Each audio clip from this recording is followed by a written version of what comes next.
Okay, friends, hope you can all hear me out there. So we'll go ahead and begin with reciting the Namo Tassa and the three refuges for those who like to join in that. Namo Tassa Bhagavato Arahato Samma Sambuddhassa. Namo Tassa Bhagavato Arahato Samma Sambuddhassa. Namo Tassa Bhagavato Arahato Samma Sambuddhassa.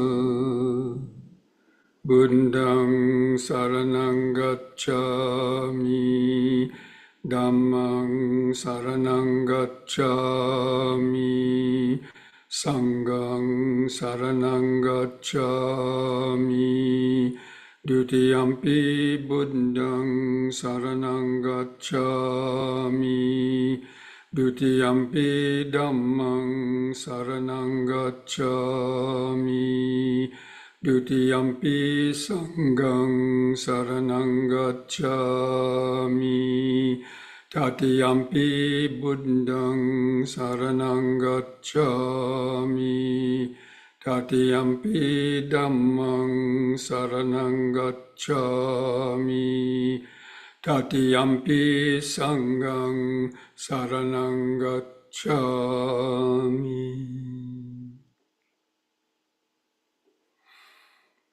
So good evening, everybody. Welcome to this Wednesday evening Zoom session, Dhamma discussion and meditation practice. So, last week we had to cancel the program because we had another retreat going on here. It started Wednesday morning. It was conducted by a Sri Lankan monk. And it was conducted in Sinhala language. So it was all the Sri Lankan people that came. They wanted to hear the Dhamma talks in Sinhala. So anyway, now we're back to our regular program.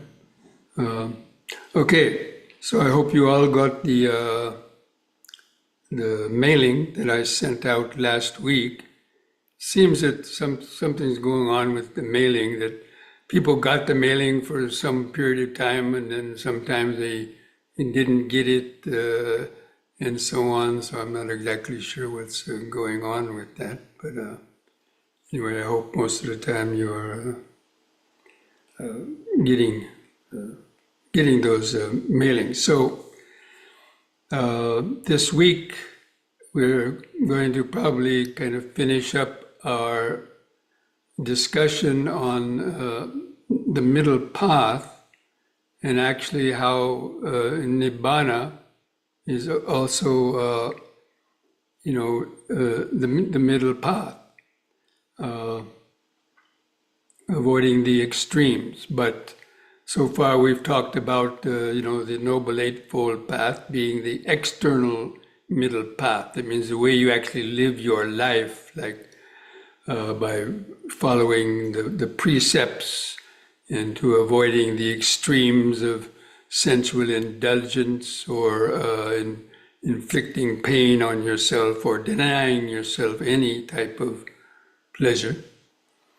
And then we talked about the middle path of keeping the mind in the present moment, not letting it go to the past and the future. Those are the extremes. The past and the future is one extreme, going to the future is the other extreme, or being affected by pleasure or pain, going back and forth between those, getting enticed by pleasurable feelings and then being repulsed or struggling to get away from painful feelings. And then the middle path between being obsessed with yourself and being obsessed with others. So those three dualities, the past and the future, pleasure and pain, and myself and others, or the external world of others. So the mind, our whole life is constantly, going back and forth between those extremes. Now, this evening, in the attachments or the mailing I sent out, I'm going to share that screen with you of these short suttas. And really, these are about, actually in meditation practice, the way that we kind of reflect on the meditation, but especially sort of the advanced levels of meditation. And when the mind has already, reached a certain level of good awareness, where the hindrances are not very strong, and you have the mind is kind of just resting more or less in the present moment, not getting carried away, in thoughts or other distractions. And you have a good sense of, the flow of impermanence. And these reflections are good to kind of reflect on that state. So I'm going to now switch over to, hope I can get this, share the screen. I usually have this problem of, where did my, I always seem to have this problem, I don't know, I lost my,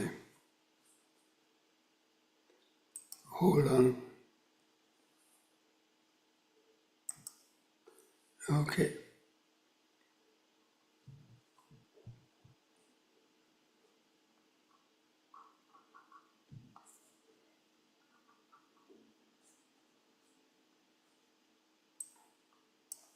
No, why can't I? Okay, so this first one is, there was this monk named Bahia, and he wasn't a Buddhist monk.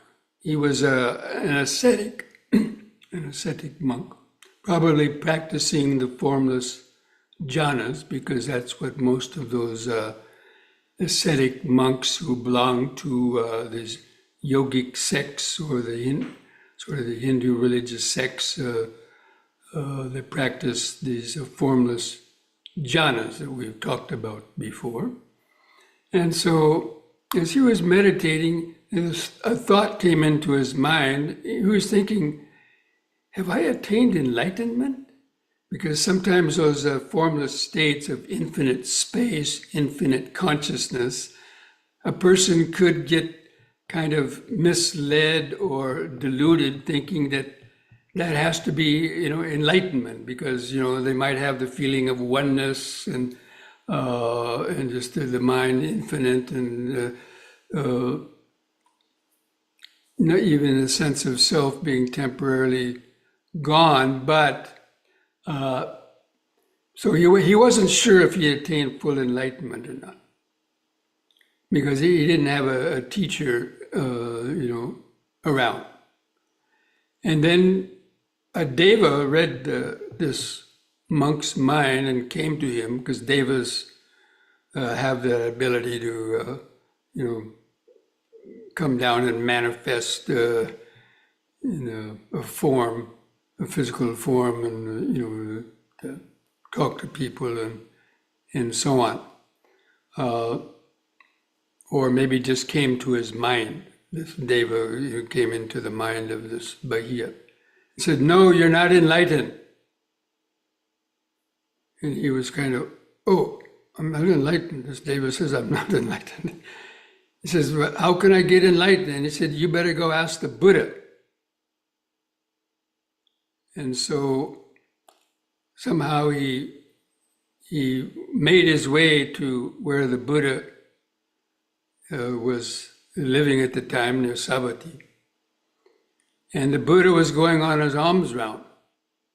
And so this monk came to the Buddha and said, please teach me, how to attain Nibbana. Teach me, meditation in short. And he said, well, I'm on my way collecting food for the midday meal now, so this is not a good time. Why don't you come back in about a couple of hours after I finish the meal, and then I'll explain it to you. But then this monk, Bahia, persisted. And the second time he says, no, please, I don't have that much time. I think he might have had an intuitive thing that he might, die soon. He says, no, please teach me just something short. And for then a third time, he told this Bahia, the Buddha told the Bahia, no, please come back again, in a couple of hours, and I have more time to explain to you. And then the third time he asked him. So usually on the third time, after somebody would keep pestering the Buddha, a couple of times for him to do something, after the third time he relented and said, oh, okay. So this is where this particular stanza that the Buddha gave this brief teaching. This is like the super brief teaching. Because he understood that, the Buddha could read this monk's mind, Mahia, because the Buddha had that kind of power and knew that he was practicing these formless jhanas. And his mind just had to be tweaked a little bit to realize that, the Nibbana, the state of Nibbana. So he said, here in Bahia, you should train your mind in this way. In the seen will be merely what is seen. In the heard will be merely what is heard. Whatever is felt, smelled, or tasted will be merely what is sensed. And then in the cognized or observing thoughts, there will be merely the thinking.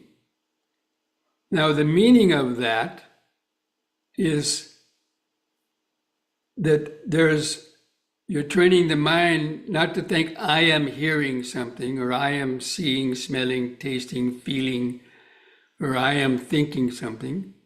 You let go of that sense of I am doing it, and it's just seeing, or it's just hearing. It's just thinking, without the thinker, and without clinging to the object, or even identifying the object that you might be seeing, hearing, smelling, tasting, touching. See, normally we don't do that. The average person, they're seeing people, they're seeing objects, and they're hearing objects. And because they have that, attachment to them, either liking the object, disliking the object, the memory comes in based on that, and, they're just driven by their thoughts. So that's why this is not a beginner's type of meditation. It's only when you've reached probably the level of the first jhana, or at least a good, where the hindrances are mostly well weakened, but especially in the first jhana, then when you hear any of the senses, they're contacted, then the mind is already not reacting, because the state of the jhana, the mind is grounded in the present moment without any kind of wandering thoughts. So he's training, and he's training the mind. The Buddha says you should train your mind in this way, because it wasn't trained before. It was just lost, caught up in a state of infinite space, infinite consciousness, nothingness, these formless jhanas. And so the Buddha wanted him to get out of that kind of formless jhana and keep the awareness, but developing, training the mind that there's no one hearing, seeing, tasting, smelling, touching, or thinking, and there's no objects that are seen, heard, smelled, or tasted, or thought about. So this is difficult for the average person to understand. That's why only when you reach the state of a jhana, you have a better idea, a taste of, what that could be. So this is the way that the Buddha was, and then he goes on to tell Bahiya, when Bahiya you can do this, when you've trained yourself to reflect in this way, you will not be with that. When you are not with that, you will not be in that. When you are not in that, then you will be neither here or beyond nor in between the two. And then he says, just this is the end of suffering. And so it's a very succinct teaching. But basically what he's saying, you will not be here or there nor in between. Basically, it's that experiencing that pure present moment awareness in which the ego is dissolved and the mind clinging to any objects is dissolved. So just this is the end of suffering. That is the definition of nibbana, the end of suffering. And this verse is found in the Udana, the one book from the Khuddaka Nikaya, the small collection of short sutras in the Khuddaka Nikaya, Udana, the first chapter, 10th verse. The teaching to Bahiya. But this is the most precise, succinct teaching. But again, Bahiya wasn't a beginner, He was very advanced. People who can attain the formless jhanas, these are very advanced stages of concentration. But that's what the Brahmins, that's why he left, and went beyond.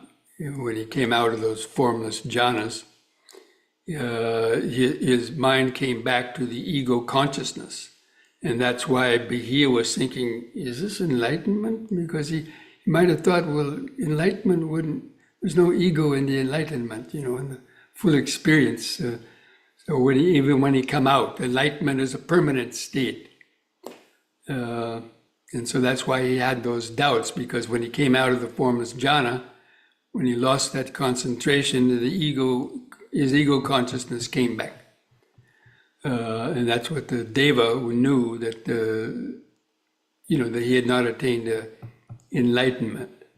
So now that's not the end of the story. So the Bahiya got it. When the Buddha mentioned that, when he was saying, in the scene, there's just the scene. There's just seeing. And there's hearing, even thinking. And because his mind had already was has been quite developed, he was able to get it. It's kind of like, let's say you have an old style radio, the radio dial, where you're dialing, between, stations, right? Frequencies like 98.5 or 89.3, different stations. And you hear a lot of static and you're trying to get a certain station, and finally you tune into that, get a crystal clear, signal. So that's what is similar in the meditation. We're hearing the static of different stations of our various thoughts and hindrances, but then you come into this state in the middle, in the present moment, and you get that pure signal of, the pure present moment. Anyway, so he got that, and it is said that he attained enlightenment right there with the Buddha. And then he left on his way, and the Buddha continued his meditation. But the Buddha knew he had attained enlightenment, but he didn't make a big deal out of it. So this monk went off, and a little while later, it seemed that this monk was crossing a road, and there was a wild cow, or a bull, a cow with horns, running down the road. And Bihia was crossing the road, and this bull gored Bihia, stuck his horn, long horn, into probably in the stomach or some place. Anyway, gored it. And at that moment, the only thing in Bahia's mind was feeling. Not the sense of, oh, I got gored or any other thoughts. And so his mind was purely in the present moment without any grasping. And he dropped dead. And then some other monks, some of the Buddha's disciples were, walking along, and they saw this monk laying there dead, and they know that he had been talking to the Buddha just before that. So these monks came to the Buddha and said, "Oh, Master, what did you teach that guy? You taught him some meditation. Now he's dead. My gosh, what did you tell him? And he said, Bahia was wise person. He didn't trouble me with a lot of questions. Only that he got it. He attained enlightenment. So don't worry about him." And so that was the end of that. And they went and cremated his body. So that is the concise teaching. So when you get in a state of meditation where you have a good awareness and you're aware of the flow of impermanence of each moment of various, body sensations, sounds, thoughts kind of coming and going, and especially if the mind has reached that level of jhana, then is when you can reflect on that. If there's any subtle trace of an I left in the mind, you can understand that that's just an illusion. There's no one, and there's no object. There's just that pure vibration. So if you can hold your mind in that, then one can reach that level, that experience. And that would be equal to the real genuine experience of it. Because a lot of people have been fooled that they, had it or not. But anyway, now there's other verses. These are some other verses also, some other in the Udana, some of them in some other, one of those, the Kudika Nikaya. These are some of the favorite verses that I used when I was a young monk, and they helped me a lot. So there is, monks, an unborn, an unconditioned, an unoriginated, an unformed. For if there were not this unborn, unformed state, there would be no escape possible from the born, the conditioned, the originated, and the formed. But since, monks, there is this unborn, because he had attained it, because there is this unborn, unconditioned state, therefore an escape is possible from the born and the conditioned. And that is, of course, by following the middle path of the Noble Eightfold path, is the escape. based on the right view, the right intentions, the right speech, and all the steps of the Eightfold Path. That's the external middle path. And to reach the internal middle path, that's avoiding all those extremes, and to reach the liberation. And then this very short little verse, this is peace, this is the sublime, namely the standstill of all karma formations, the forsaking of all substrata of existence, the fading away of craving, of detachment, extinction of greed, hatred, and delusion, nibbana. So that standstill of all karma formations means the mind that's resting in the middle, and it's not going out into any type of thoughts, again, of the past and the future, and creating kamma, which is, deliberate thinking and action, motivated by the ego. The standstill of all karma formations. That's why actually an arahant who's reached the full enlightenment, they don't create karma anymore. They've gone beyond that. It's called inoperable karma. The karma they create doesn't leave any residue. And so they're not producing any karma formations because there's no ego behind any of their actions. They're doing everything out of just pure love and detachment and just sort of waiting out the end of their lifespan to pass away fully. Okay. And then this other one I like very good. It's also a good meditation. There is a realm where the elements of earth, water, fire, and air find no footing in the mind. Neither are there the spheres of boundless space, boundless consciousness, the sphere of nothingness, or the sphere of neither perception nor non-perception. Now these are those formless jhanas, but these are mentally created states. They're not, unconditioned states. They're created by the mind. Whereas nibbana is not created by the mind. Nibbana is there when the mind stops functioning in its dualistic perceptions and so on. There is neither this world nor the next world is able to arise there, because the world arises within our mind, as we've seen in other suttas.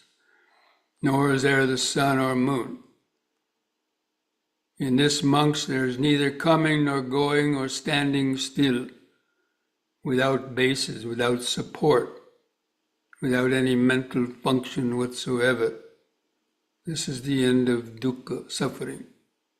And this is nibbana. So these are the succinct ways in which the Buddha talked about, the way to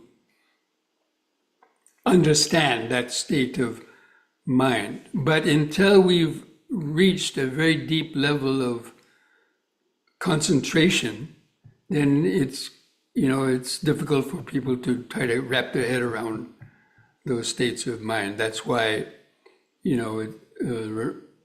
usually it's requisites for at least attaining the first four formless jhanas, and that way you will be able to much easier understand these, and eventually get the mind to experience that. So anyway, that's what I wanted to share with you, these verses, and these are the ones that I've found in the sutra, which are the most concise, and this There's this realm where the elements of earth, fire, water, and air don't find a footing. Now, these are the sense impressions.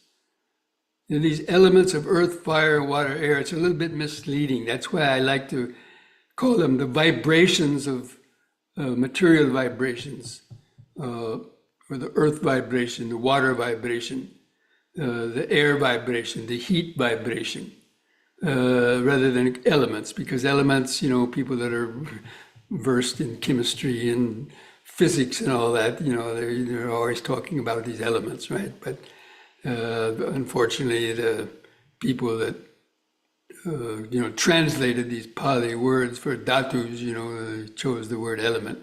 But anyway, I prefer their vibrations, and the mind takes that vibration and turns it into some concrete object.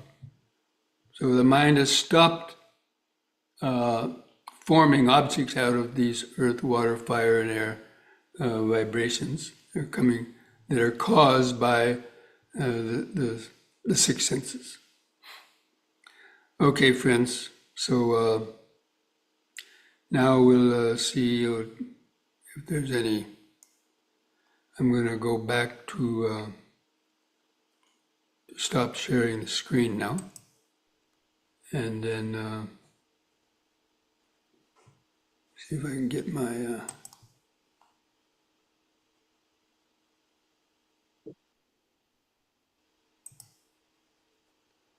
How come I can't get my picture back here?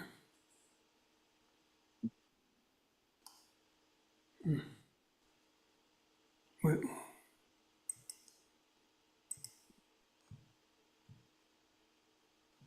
a minute.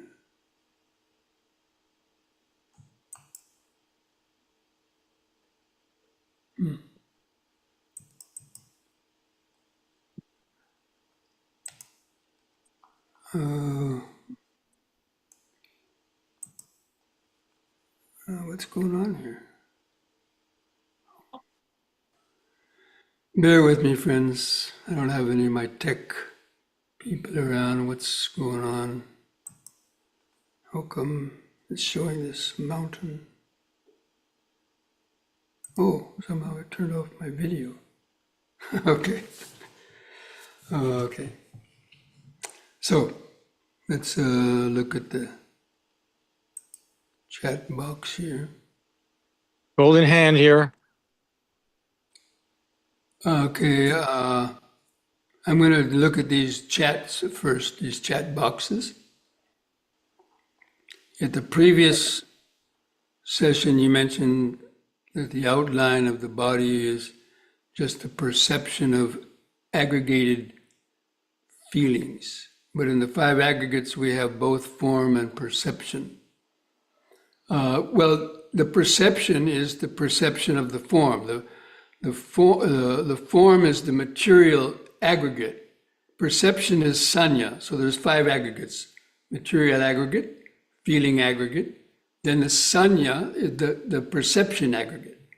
It's the perception aggregate that turns the vibrations, turns the material vibrations, turns earth, water, fire, and air vibrations into objects: people, trees, dogs, cats, all the objects.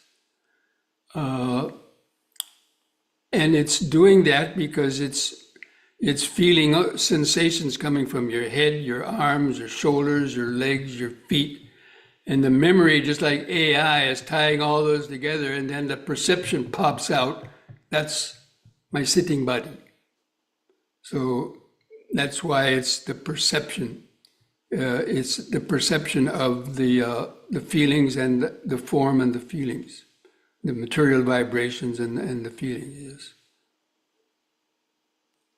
They all exist simultaneously. You can't really separate them. Because what we perceive is either any one of the, all material matter is made up of the four elements: earth, fire, water, and air. And that's so all of our perceptions are created from those. They're not different. It's like, you know, well, there's an analogy of soup. Let's say you have a spicy soup and you have, you know, 5 or 6 different spices in the soup. Now they're all mixed up, right? Now you can't separate them with your tongue and say, oh, this is chili and this is this and this is that. But they're all there in that perception. All those aggregates are there in that perception. So the way you should meditate on knowing that any perception you have is the mind's creation of the sound vibration, hearing, smelling, tasting, body vibration. The mind is, the memory is, the perception is the recreating the pictures from those perceptions. So that's the way we have to try to understand that. Thank you, Bhante. That makes sense. Is Bahia the monk who said, who knows, I will be alive after a couple of hours, who knows, you will be alive or not? Please teach. I don't know if he says he didn't know be alive. He simply said, you know, I don't have enough time or something. I don't know. But yeah, Bahia is actually his full name was Bahia Darucharya, or Bahia of the bark cloth. So this was an ascetic. All he wore was some bark, you know, for you peel the bark off some trees, and he could put it around his private parts, right, to kind of just hide his private parts, and that's what he wore.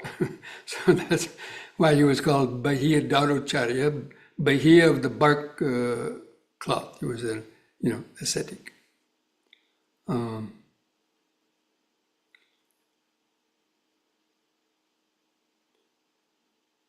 And this, when you say there is no seeing of objects, then what is one seeing? The mind is not creating the name of an object. There's, you know, that's why you can only through meditation you'll understand that. You can't understand this intellectually. That's why only a person who's attained like these states of jhana, we're going to be able to clearly understand these things. It's not that you're hearing things, but the mind isn't saying, oh, that's a bird chirping, that's a car driving up the driveway, that's Bhante talking. They're just all kind of mingled together because you're hearing many going on simultaneously, just like with tasting the soup. All these flavors in the soup, you're not sitting there identifying all these flavors in the soup normally. You're just eating the soup. And so the same way with when we, you know, even right now, you're seeing the form on your screen and you're hearing the voice. Now, if you were deaf, you would recognize just from the sight, you know, the seeing, oh, that's Bhante Rahula. And if you were blind and you were familiar with my voice, you would identify me as Bhante Rahula through the sound.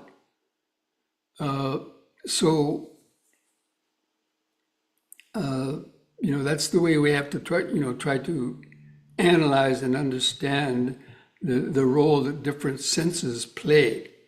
So we're seeing all the 5 aggregates at one time, basically in you know, each moment of hearing, seeing, tasting, smelling, touching, and thinking.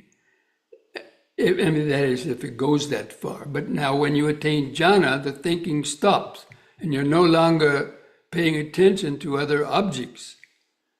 And so, you know, the thinking about them is our thoughts, a memory about them, the past and the future, wanting them, worrying about it, you know, thinking, oh, I'm gonna, you know, I'm not gonna get this, or this is gonna happen to me, and you know, that's what creates, you know, the world. But all that kind of thinking stops in the jhanas. And that's why you can only really understand once you've reached those levels, you can understand these meanings. I mean, intellectually, we can kind of a little bit understand it, but not fully.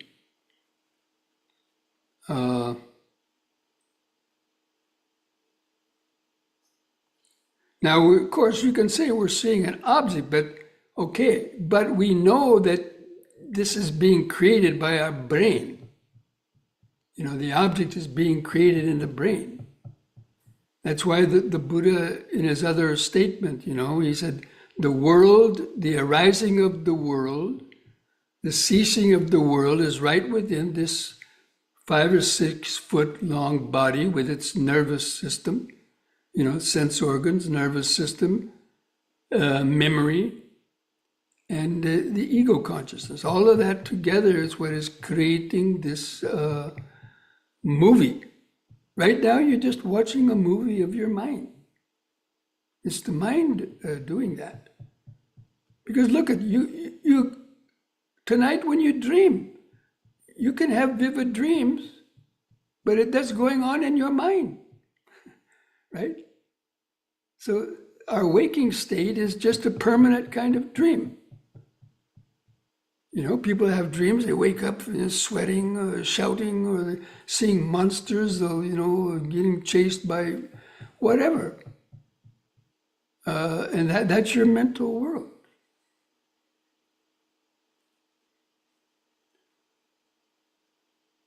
So this last chat here is, what exactly is the unborn state? Is it emptiness? Yes, I would say so. It's the emptiness. It's emptiness of the clinging and that creating process.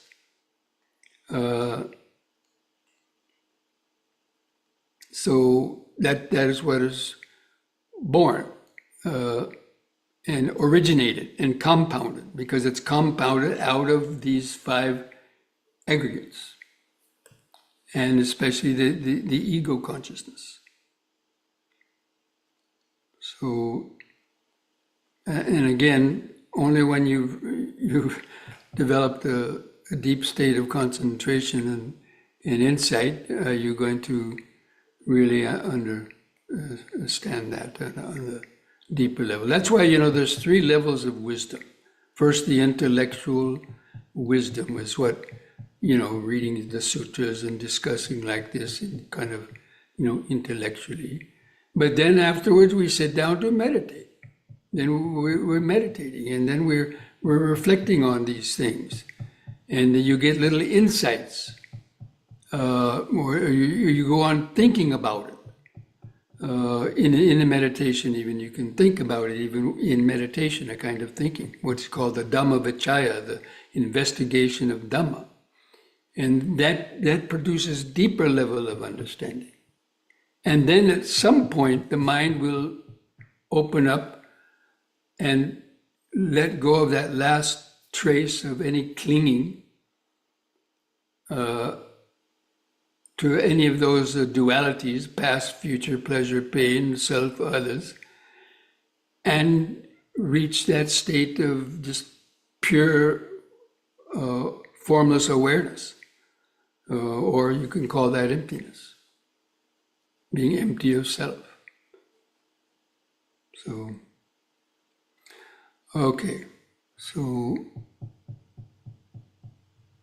that's all the chat. So let's come back now to Damon, the golden hand. Thank you. Yeah. So from your talk, also, I've heard a talk on the unborn from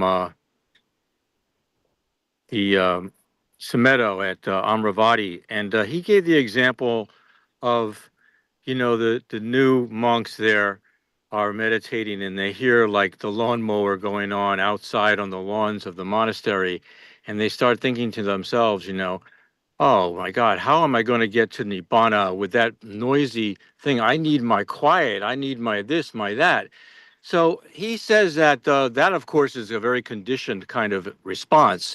But he said, to the extent that even when you're having those conditioned responses, if you can be aware, as you said, that it's actually illusory, and those are just conditioned responses. He said that pure awareness itself is the unborn unconditioned. And it Yes, seemed, yeah, that's what I was just saying too, yes. And that's what Nibbana is, like somebody who's attained Nibbana, especially the Arhat who's in a permanent state of Nibbana, basically, with still having the aggregates. His mind is permanently connected to that awareness, but on the surface, kind of above that, he's aware of the ordinary world too. But he's seeing the illusion of it because he's got, let's say, 50% of his mind is experiencing this state of, the pure middle path, just that awareness. And so he sees through the illusion of what is going on, the conditioned world. He sees the illusory nature of it. That's why he doesn't get lost into it. okay, good.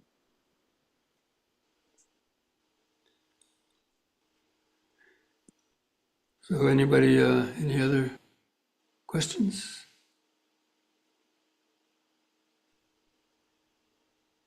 Samir, you have a question? Yeah, Bhante, can you go back to the part in the Bahya Sutta where I think the phrases are in that and with that? And you may have covered it. I joined a few minutes late, so if you don't mind, if you already covered it, to go back and explain what that means. Well, when you're able to develop this idea of just hearing, seeing, thinking without the I or the objects, then you're not in that object. You're not, when you start to react and like cling to a certain thing, like an object, then you're with that. Your mind is with that. And it's in that. You've invested some energy of like or dislike in that object. That's what the meaning of that is. And so, but when the mind is in that state of awareness and is not, having any of those thoughts or leanings, that's why it's not, here or there or in between. But that's the way I would, explain the meaning of you're not with that or not in that. And so you're not here or there or in between. Or you're not stopping or going or even standing still. That's why it's very difficult to try to put this kind of experience into language. Yeah. Yeah. Okay. Thank you. Okay. Okay, friends. I think we'll bring this discussion to an end now, and so we'll take a few minutes break and then come back to do some stretches and then get into the meditation. See if we can find that middle path. Okay? See you back in a few minutes.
Okay, friends, I hope you're able to see my body. I don't have my other screen working, so just try to stand straight. Relax your shoulders, feel your arms hanging at the sides. Gently close your eyes. And just focus where your feet press the floor. Feel the weight of the body pressing the feet on the ground. Just feel that earth vibration, that sense of solidity or pressure. It's called the material vibration or the earth vibration. And feel the clothing touching your skin. It's also the material vibration, the earth vibration. Material elements of the clothing rubbing on the material elements of the body. It's the earth vibration. Anyway, just try to feel the outline of the standing body in the mind's eye. And begin some deep, slow breathing, three-part breathing, drawing the air from the abdomen up through the middle chest, up into the upper chest. Feel that expansion in the upper chest. Hold it for 2 seconds. And slowly breathe out. Feel that long contraction of the out breath. Take several more deep, slow breaths like that. Developing this mindfulness of breathing in, letting go of the past and future. Hold the air in, and breathing out, standing here and now. Breathing in, letting go of the past and future. Breathing out, standing here and now. Breathing in, feeling the whole body. Breathing out, feeling the whole body.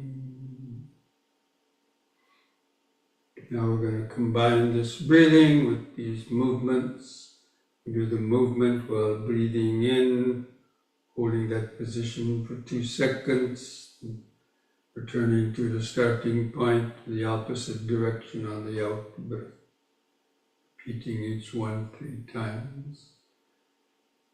The whole time while doing that, just whatever you're feeling, basically, it's mostly the earth vibration, all those sensations, being the cells and molecules rubbing against other cells and molecules in on the body, producing all these sensations.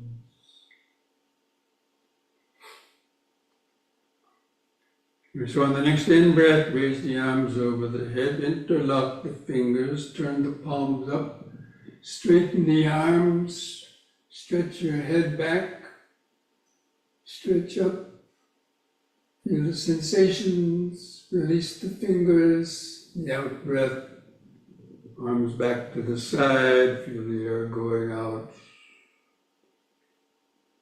And again, in breath,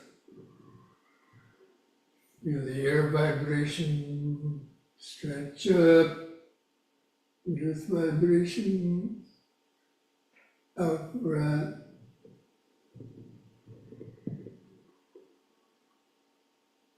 Once more, in.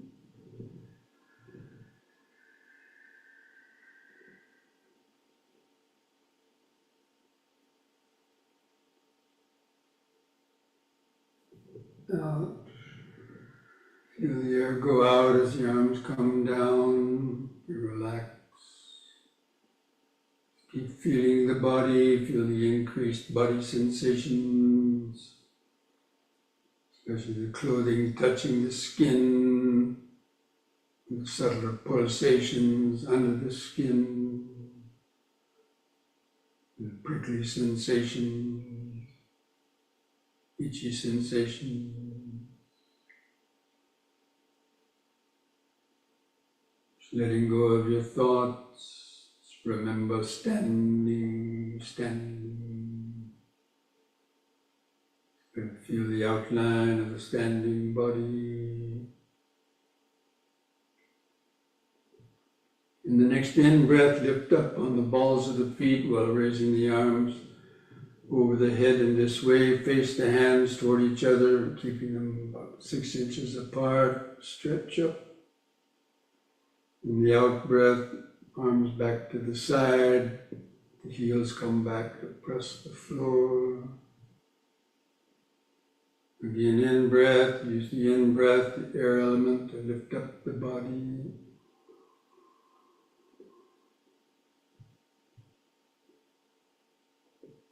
Out.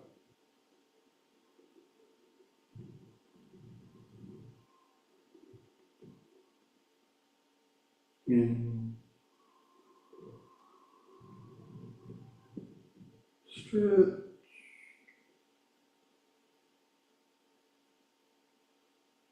Out.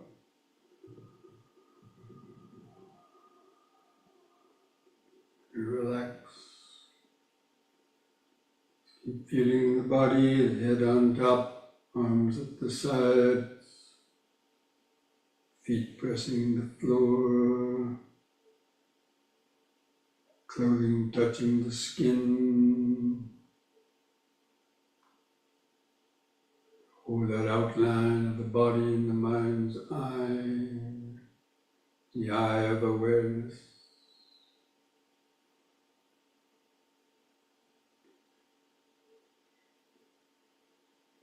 Remember standing, standing, standing. You know, standing is a perception, but it's a perception of the present moment. Standing.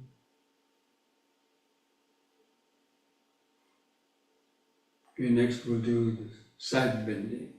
On the in-breath, raise both arms up. You keep your fingers and arms straight, close to your head. On the out-breath, bend over the right side. Keep the arms parallel to each other like railroad tracks. Feel the stretch in the side. In-breath, lift up. Then the other side, out-breath.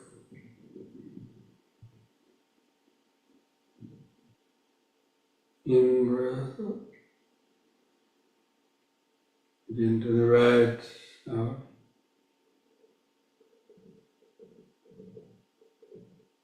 In.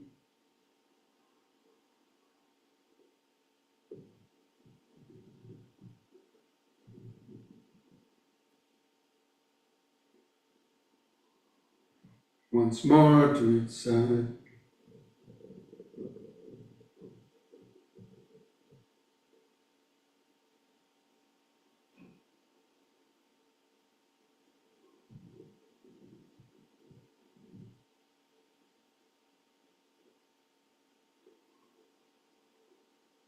In the out breath, lower the arms. Let's close the eyes. Feel the outline of the body. Don't give the mind time to wander in other thoughts of the past or future. The body is always here and now, vibrating, pulsating, with activated life force.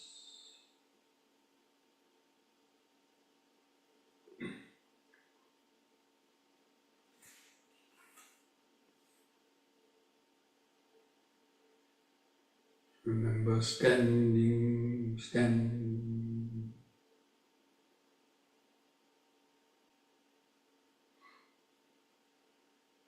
Okay, next we'll do the squatting or knee bending. So on the next in-breath, Lift up on the balls of the feet again, raising the arms up front for balance. Out breath, bend the knees and lower down into the squatting position if you can. And take a deep in breath, feel the muscles in the legs pushing the body up. Up on the toes. Out breath.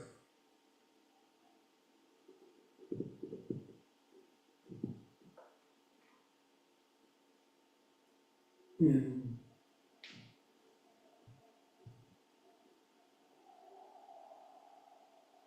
Out.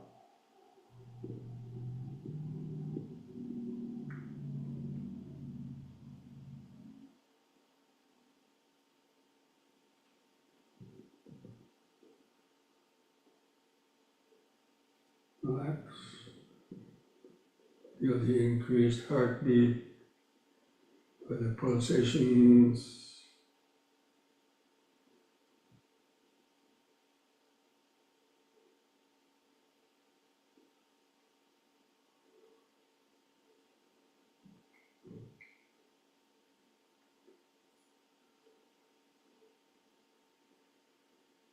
Remember standing.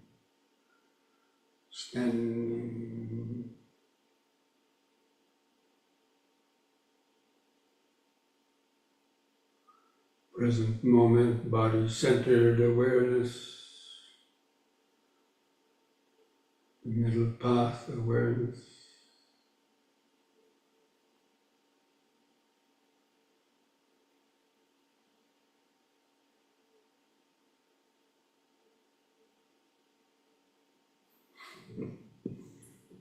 Okay, now spread the legs and feet apart about 3 feet. Hold the arms out to the sides. We'll do the twisting from right to left. We'll breathe in. On the out breath, twist to the right. Keep your eyes focused on the hand going back.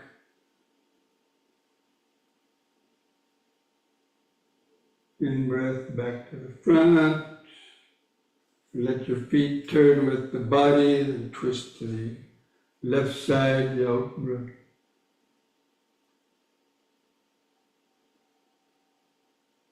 In breath, front. Keep alternating sides with the breathing. Out breath to the right.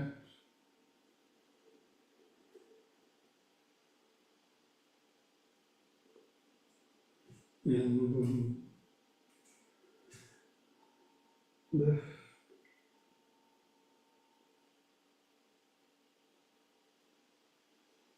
In once more to each side.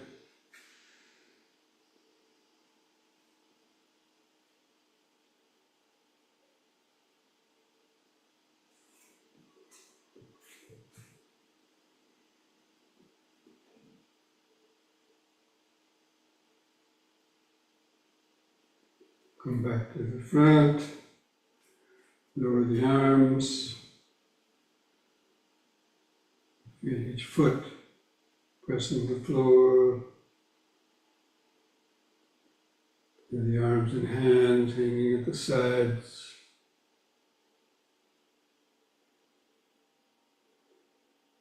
Feel the pulsations, feel the clothing touching the skin. All those material vibrations, earth vibrations. Feel your eyes and the sockets. You feel the breathing, it's a combination of the air element, the air going in and out of the lungs. The earth element is the flesh and rib cage. Clothing rubbing against it. All those elements are there simultaneously.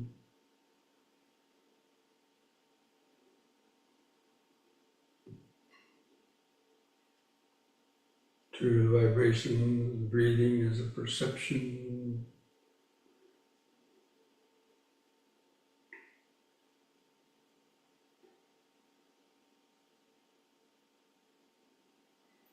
Okay, now keep the hands together at the chest. The in-breath, raise the hands over the head.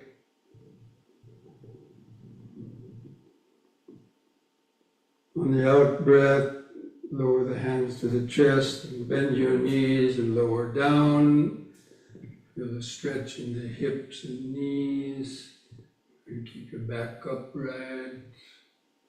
In-breath, all the way back up.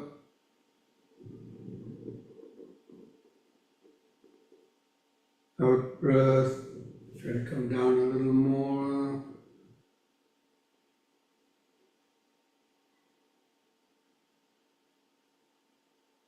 In, feel all those changing sensations.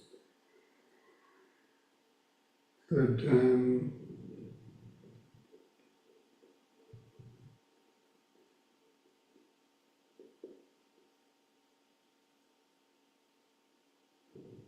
In. The out breath, arms back to the sides. Close the eyes, feel each foot pressing the floor. Feel the outline of the body. Clothing touching the skin.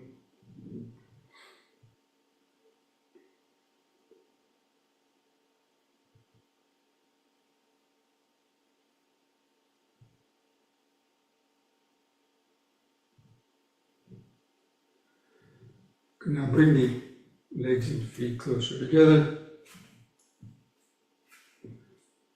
Now do the head turning from right to left. The in-breath, head to the right.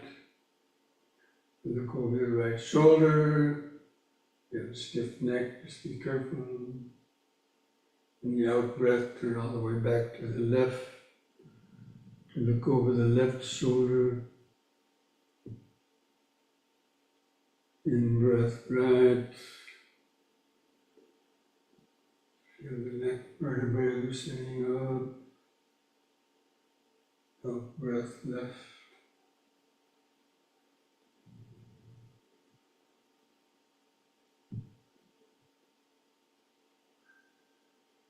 Once more to each side.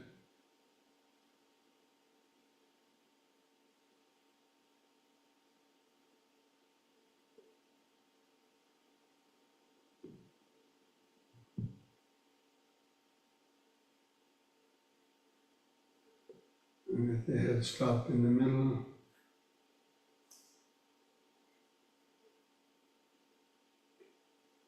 Feel the whole body.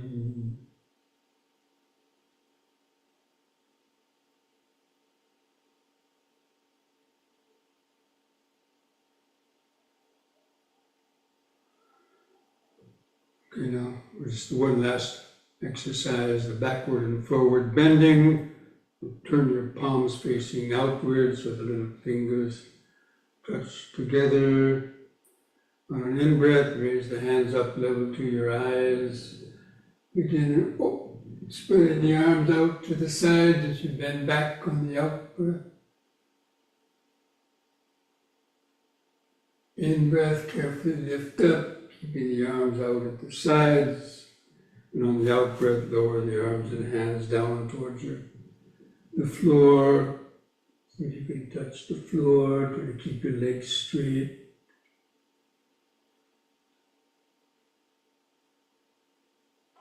Again, lift up, in-breath,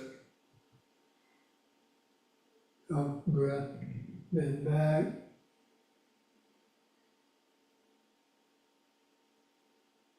In, out.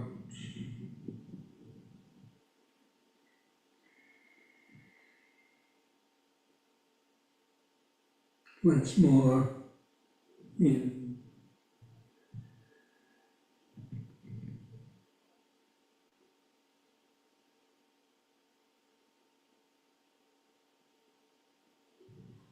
In breath, third time, try to hold the downward stretch longer. Let The little bones in the lower spine stretch out.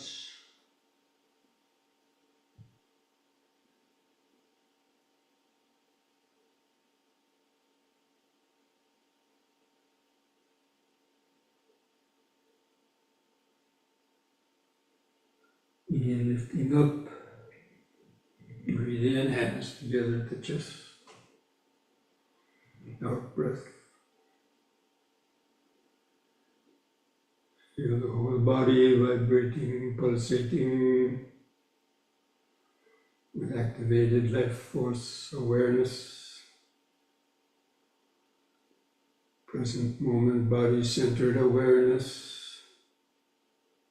Middle path.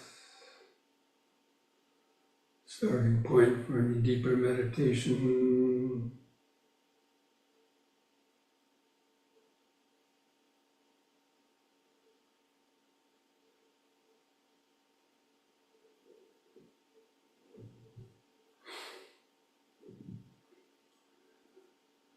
Okay, so let's mindfully come back to our seats. Be ready for the sitting.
Just get comfortable in the sitting posture.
And start to sit straight, the back of your head and spine in a straight line.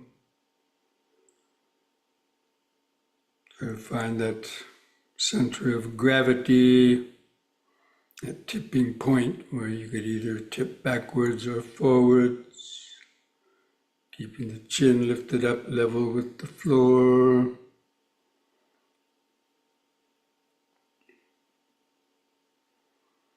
Gently close your eyes. And that point on the eyes, or feel the outline of the sitting body. Sense of the head on top, arms at the sides.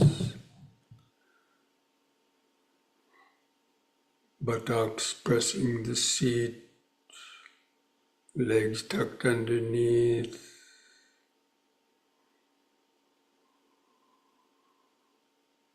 Try to hold that outline of the sitting body in the mind's eye, the eye of awareness.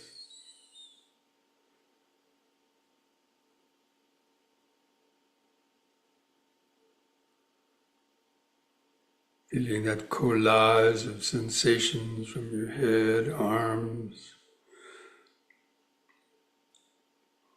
legs, feet, clothing touching the skin, all of those material vibrations feed into the brain where the perception of the sitting body is arising.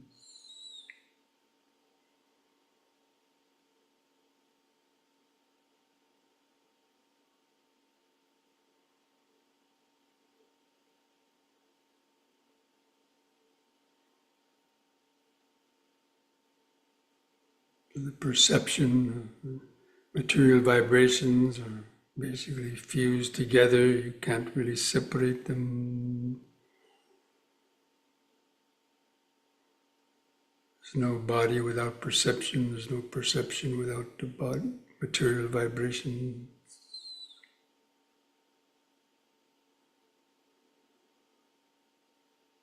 Let's try to understand that.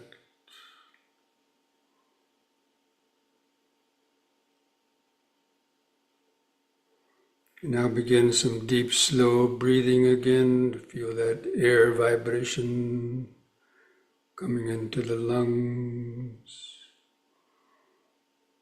that oxygen. Feed all the cells of the body with life-giving oxygen. Cultivating this mindfulness, breathing in, letting go of the past and future. Hold the breath 2 seconds.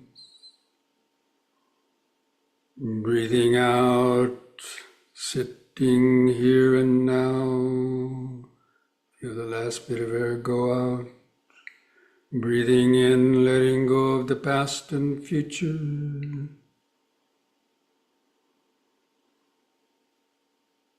Breathing out, sitting here and now.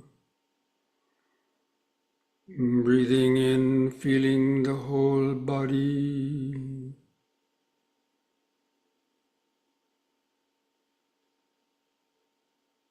Breathing out, feeling the whole body.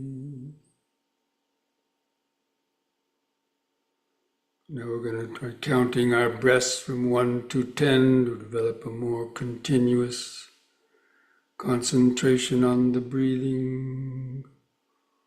I'll do the counting for you. Just try to follow that with your breathing, concentration. So with the next expanding in breath, mentally count to 1. Hold the breath a second. And with the contracting out breath, also count to 1. Feel the last bit of air go out. The next in breath, 2.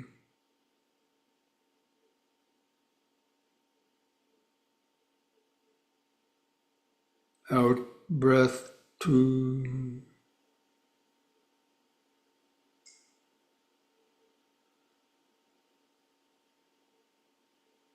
In 3.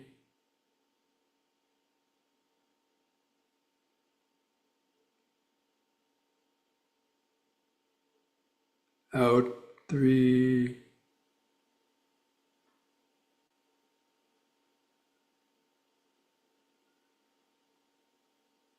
In 4.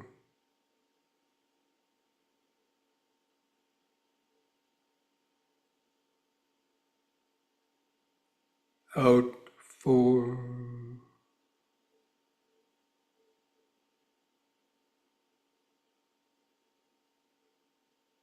in 5,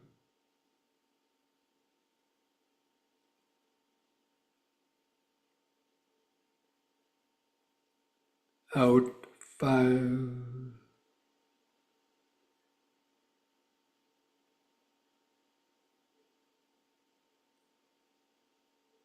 in 6,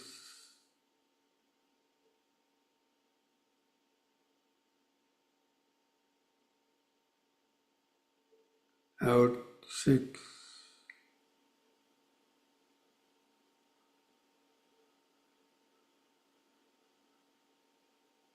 in 7,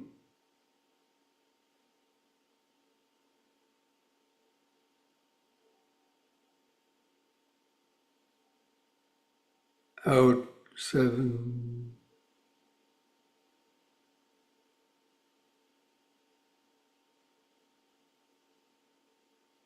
in 8,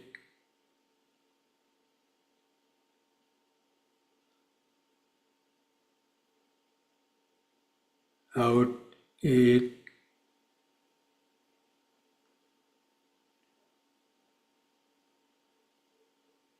in 9,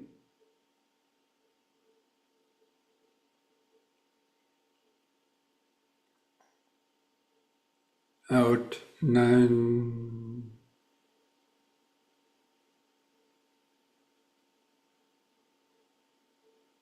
in 10,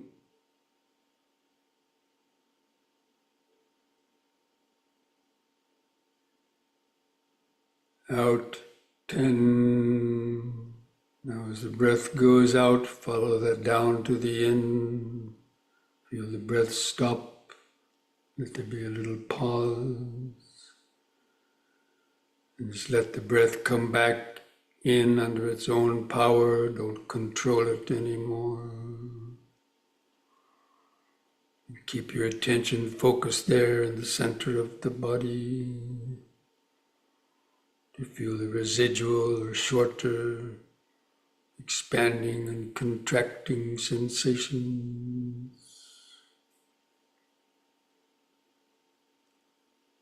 Just knowing when the breath is coming in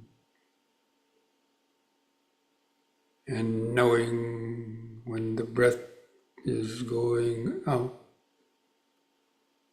You know it by feeling it. Try to tune in to the 4 phases of each breath cycle. The expanding in breath and the brief pause. The contracting out breath and the brief pause. Just over and over and over again. So you feel like being a scientist looking down through a microscope, observing an experiment of this breathing going in and out of the body. You breathe in the fresh oxygen, then transfers to the bloodstream. The heart pumps it out to feed all the cells of the body with life-giving oxygen.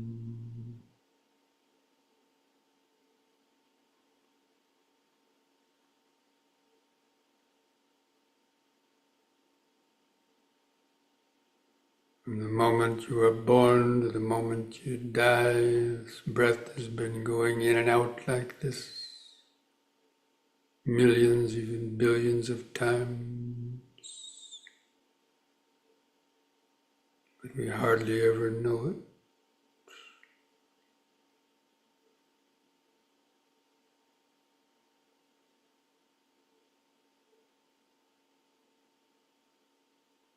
You can think or imagine that process of while you're doing the breathing, the oxygen, the heart pumping out the oxygenated blood to feed all the cells. It'll help keep you concentrated.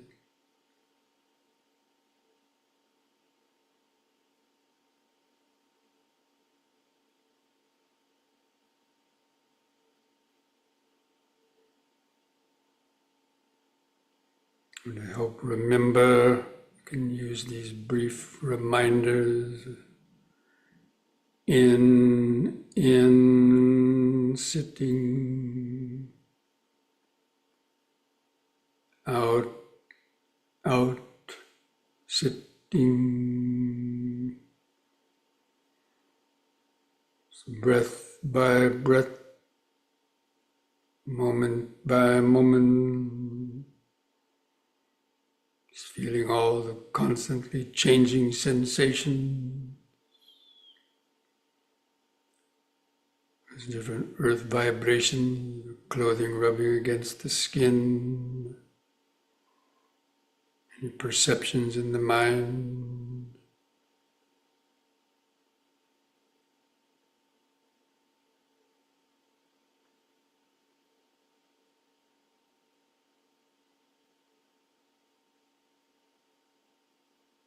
Try to feel that breathing process within the larger sitting body.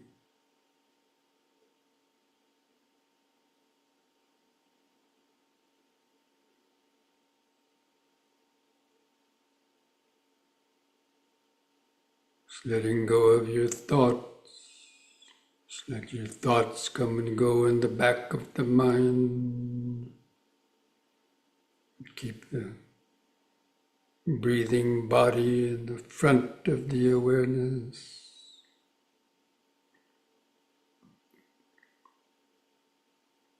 The perception of sitting and breathing.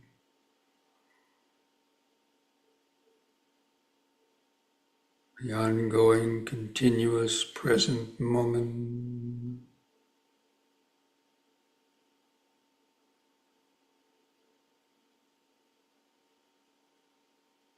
Try to observe how each breath is different, sometimes longer, sometimes shorter.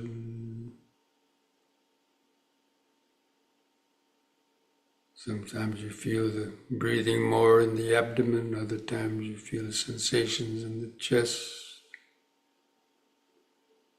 They're always changing.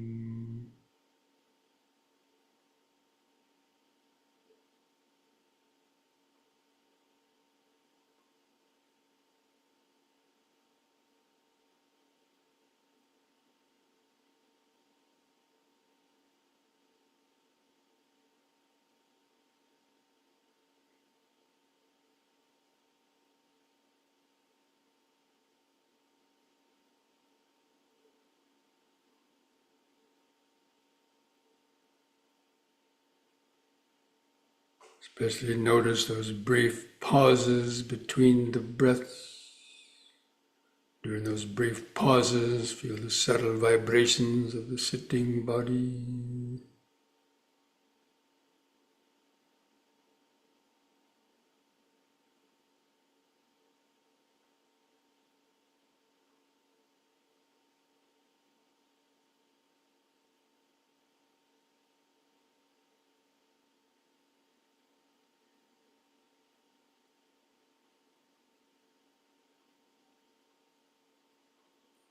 On the out breath, just feel that last bit of air going out of the lungs. A brief pause before the next in breath. That's the way you develop concentration. Following the breath moment by moment, all the changing sensations.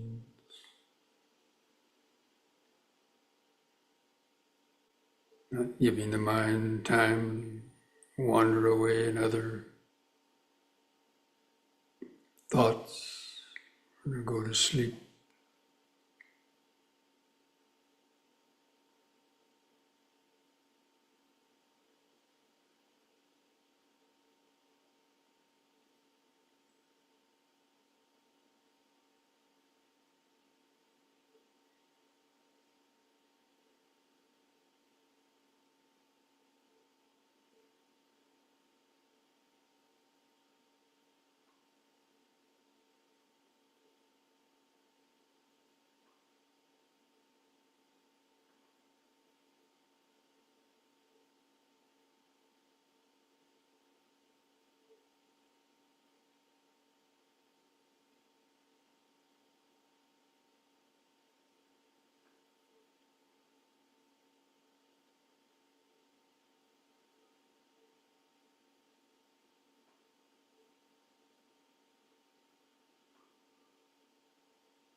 You catch the mind lost in thoughts, recognize it as lost.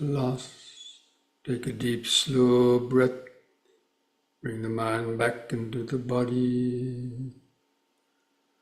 Back to in, sitting. Out, sitting. Do a few more rounds of deep, slow breathing. Stay awake, centered in the body.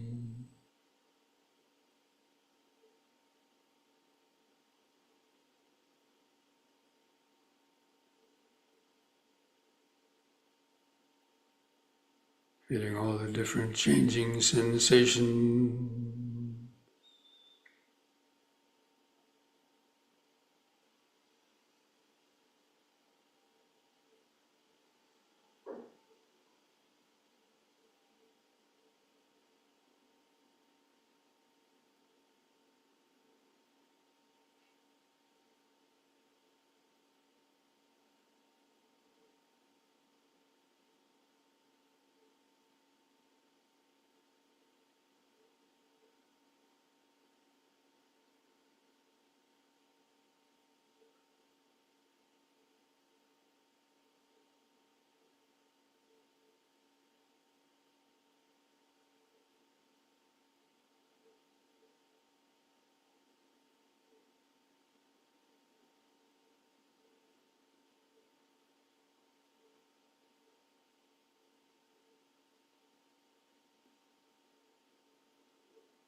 So be alert for any of the 5 hindrances arising.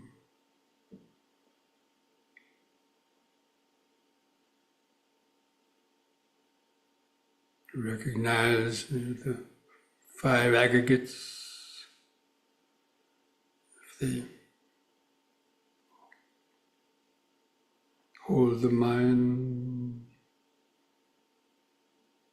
material vibrations, pleasant, painful sensations arising from those vibrations, the perceptions, the mind identifying what it is, and any thoughts about it, like, dislike, worry, fear.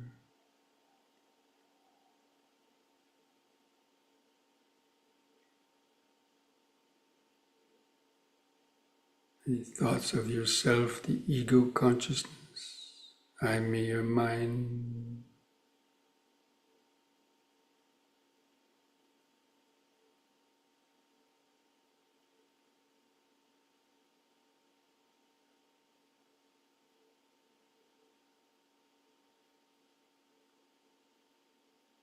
Try to understand how this mind creates the idea of ourself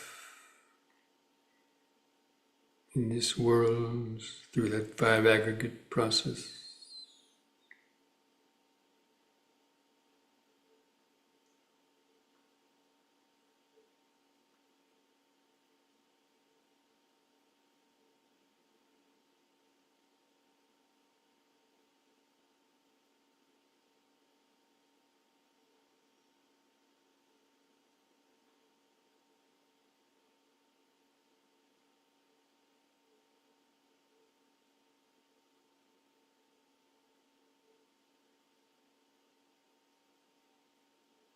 Understand how our thoughts create the thinker,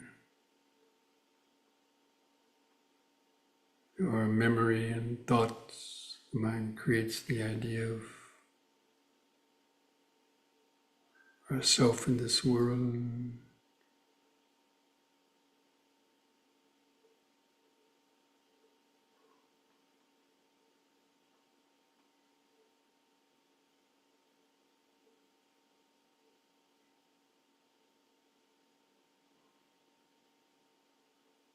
But in reality, there's just moments of hearing, seeing, tasting, smelling, touching, and thinking, arising and vanishing,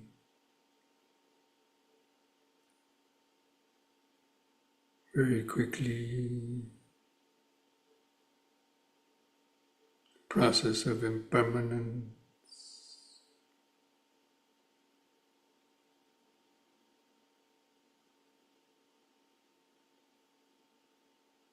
And observe it right here and now in your own body and mind.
If you have a good sense of that flow of impermanence, and just try to feel like being an empty house with nobody home. Answer the call knocking on your doors and windows, sense doors.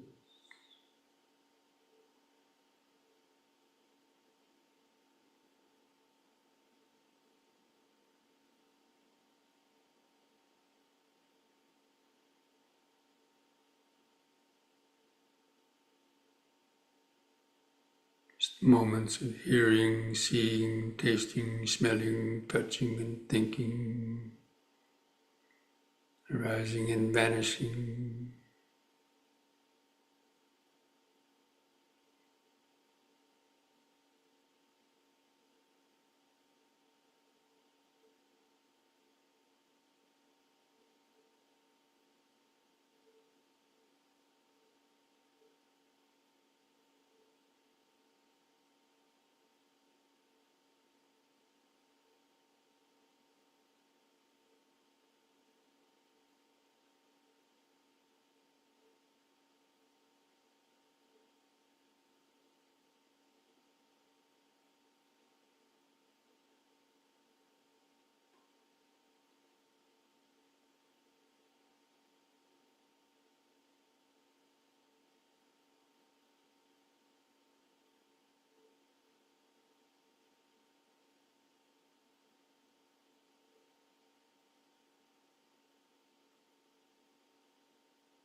Allow that last trace of a little I or me in the mind, let it just melt away, fade away.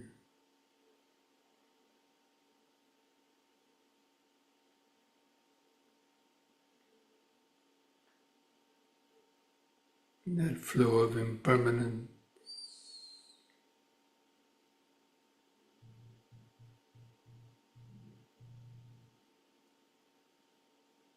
So that last remnant of the ice cube of the ego melt away into the ocean of present moment awareness.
Sambe sankhara anicchati yada panyaya pasati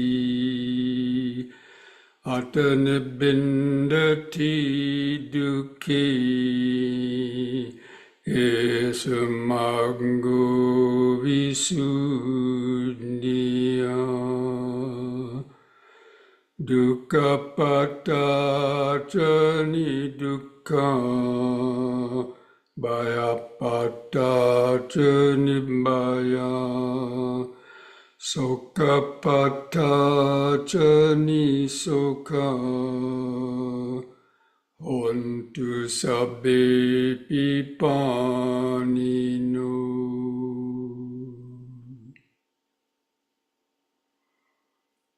All conditioned things, the five aggregates of this body, mind, and world are impermanent.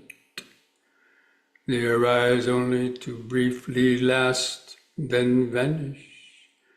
When one sees this with the eye of wisdom, one becomes disenchanted with self-created suffering. This is the path to freedom. May the suffering be free from suffering.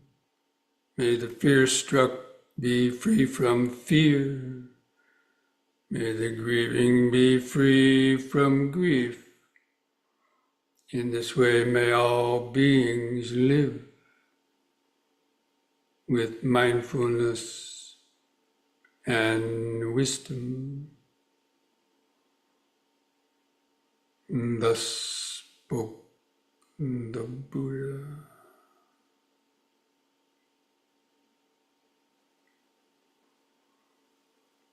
Now mindfully place your hands at the edge of your knees. Take another deep breath as you breathe in. Stretch your head back. Pull the hands against the knees to arch the spine back.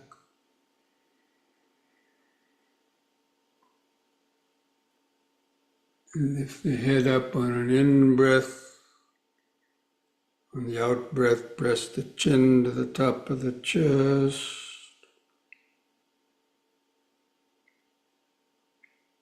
Lift the head up level on an in-breath.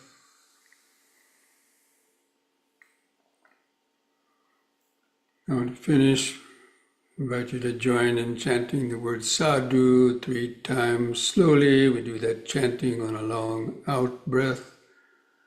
Feel those vibrations in the body and mind. So take a deep breath. Sadhu.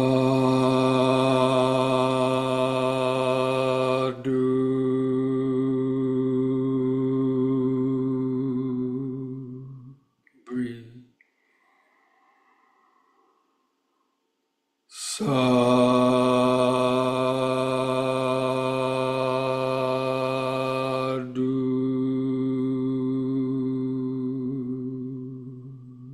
Breathe.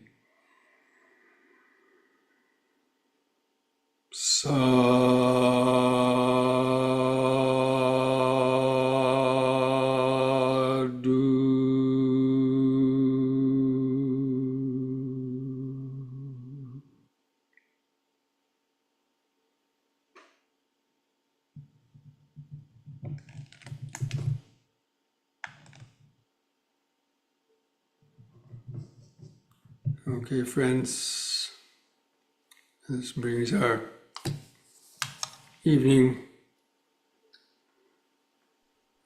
Dhamma discussion and meditation to an end. So anyway, hopefully some of you were able to get some insights into the meaning of that brief teaching of the Buddha to Bahia. It's really quite simple, but yet so near, but yet so far away. There's something to keep working at, especially with the M&Ms. So when you do those M&Ms every hour, stop for 1 hour, for 1 minute, take a couple of deep breaths, bring the mind to the body, and just try to reflect anything that you might be hearing or feeling. It's just, hearing, feeling, thinking. See if you can, touch that present moment awareness. Because it's always there. Okay, friends. So be well, be safe, be mindful, be wise. And hopefully we'll meet again next week. Thank you, Bhante. Thank you. Bhante. Thank you, Thank you, Bhante. Thank you, Everyone, Bhante. Gratitude and Thank you. appreciation. Sadhu, sadhu. sadhu, sadhu. Sadhu, sadhu, sadhu. Thank you, Bhante. You're welcome.